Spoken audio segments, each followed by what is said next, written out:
समुद्र की गहराई में छिपी उस रहस्यमयी संरचना के बारे में जब पहली बार सूचना मिली तो वैज्ञानिकों और पुरातत्वविदों के बीच हलचल मच गई। क्या यह वही मंदराचल पर्वत था जिसे देवताओं और असुरों ने समुद्र मंथन के समय मथनी के रूप में इस्तेमाल किया था? क्या वाकई इस पर्वत के अवशेष आज भी समुद्र की गहराई में छिपे हुए हैं, या यह सिर्फ एक मिथक है जो सदियों से हमें रोमांचित करता आया है? इस सवाल का जवाब ढूंढने के लिए कई शोधकर्ता और वैज्ञानिक अपनी जान जोखिम में डालकर गहरे समुद्र में उतर गए। उनकी खोज ने इतिहास के उन पन्नों को फिर से जीवित कर दिया जिनके बारे में हम सिर्फ पौराणिक कथाओं में सुनते आए थे। 27 अक्टूबर 2014 की वह सुबह विज्ञान जगत के लिए एक नई उम्मीद लेकर आई थी। आर्कियोलॉजिस्ट मितुल त्रिवेदी और उनकी टीम ने सूरत जिले के पिंजरात गांव के पास समुद्र के नीचे कुछ ऐसा खोजा जो इतिहास के पन्नों को फिर से लिखने की ताकत रखता था। उनके मुताबिक समुद्र की गहराई में जो पर्वत मिला वह और कुछ नहीं बल्कि वही मंदराचल पर्वत था जिसका उपयोग देवताओं और असुरों ने समुद्र मंथन के दौरान किया था।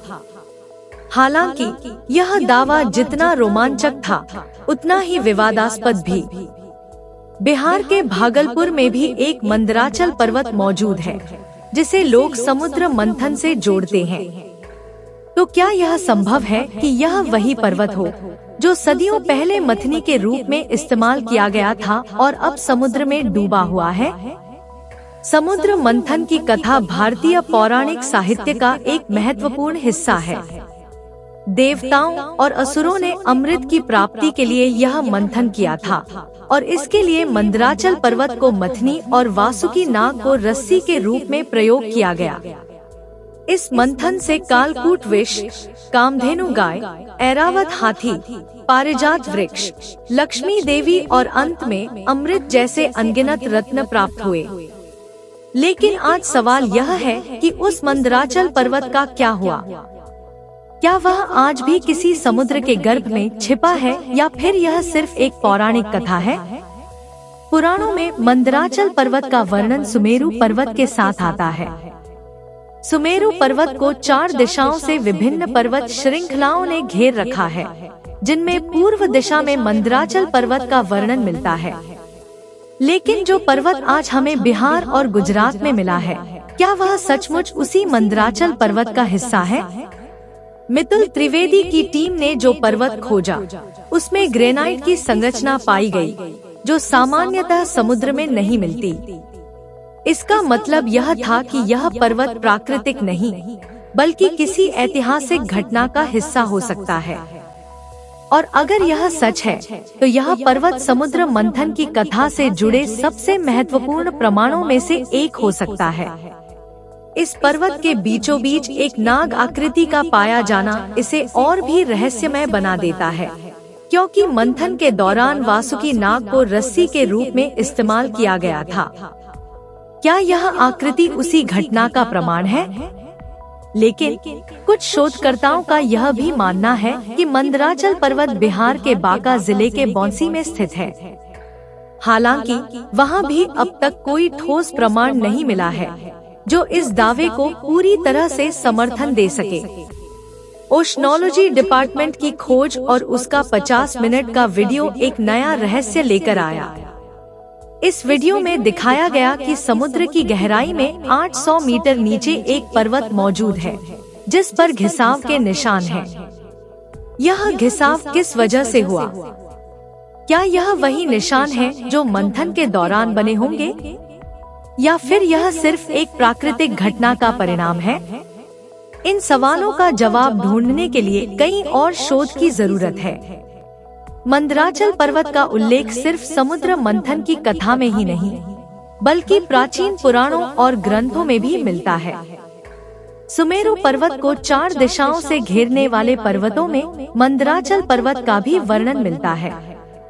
लेकिन पुराणों के वर्णन के अनुसार यह पर्वत भारत के पूर्वी हिस्से में स्थित होना चाहिए, जबकि मितुल त्रिवेदी की टीम ने इसे गुजरात के समुद्र में खोजा। यह विरोधाभास एक गहरे रहस्य की ओर इशारा करता है। अगर पुराणों के अनुसार मंदराचल पूर्व में होना चाहिए, तो फिर यह गुजरात के समुद्र में कैसे पाया गया? क्या यह वही पर्वत है या फिर यह सिर्फ एक संयोग है?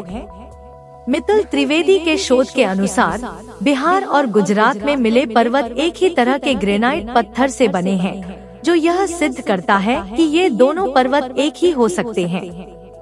लेकिन यह सवाल उठता है कि यह पर्वत बिहार से गुजरात के समुद्र तक कैसे पहुंचा? क्या यह किसी भूगर्भीय घटना का परिणाम है या फिर यह किसी और रहस्य का हिस्सा है? कुछ शोधकर्ता मानते हैं कि हजारों साल पहले जब धरती पर महाद्वीपों का विभाजन हुआ, तब यह पर्वत अपनी जगह से खिसक गया होगा। लेकिन इस सिद्धांत के लिए अभी भी ठोस प्रमाणों की जरूरत है। गुजरात के पिंजरात गांव के समुद्र में 1988 में प्राचीन नगर के अवशेष भी मिले थे। इन अवशेषों को भगवान कृष्ण की नगरी द्वारका से जोड़कर देखा जाता है। शोधकर्ताओं का कहना है कि इस इलाके में समुद्र मंथन हुआ था और यही मंदराचल पर्वत का असली स्थान हो सकता है। लेकिन क्या यह सच है या फिर यह सिर्फ एक काल्पनिक कथा है जो सदियों से हमें रोमांचित कर रही है? समुद्र मंथन की कथा और मंदराचल पर्वत का रहस्य एक ऐसा विषय है जो सदियों से शोधकर्ताओं, पुरातत्वविदों और इतिहासकारों को अपनी ओर आकर्षित करता रहा है। हालांकि अब तक इसके ठोस प्रमाण नहीं मिले हैं, लेकिन इससे जुड़े सवाल और रहस्य आज भी जीवित हैं। यह कहना मुश्किल है कि मंदराचल पर्वत कहाँ है, लेकिन यह जरूर है कि इस रहस्य के पीछे की कहानी हमें हमारी जड़ों और इतिहास से जोड़ती है। क्या कभी हमें मंदराचल पर्वत के असली अवशेष मिलेंगे? क्या यह रहस्य सुलझ पाएगा? यह तो भविष्य के शोध और विज्ञान पर निर्भर करता है। लेकिन तब तक यह रहस्यमय कथा हमारे दिलों में रोमांच और जिज्ञासा जगाती रहेगी।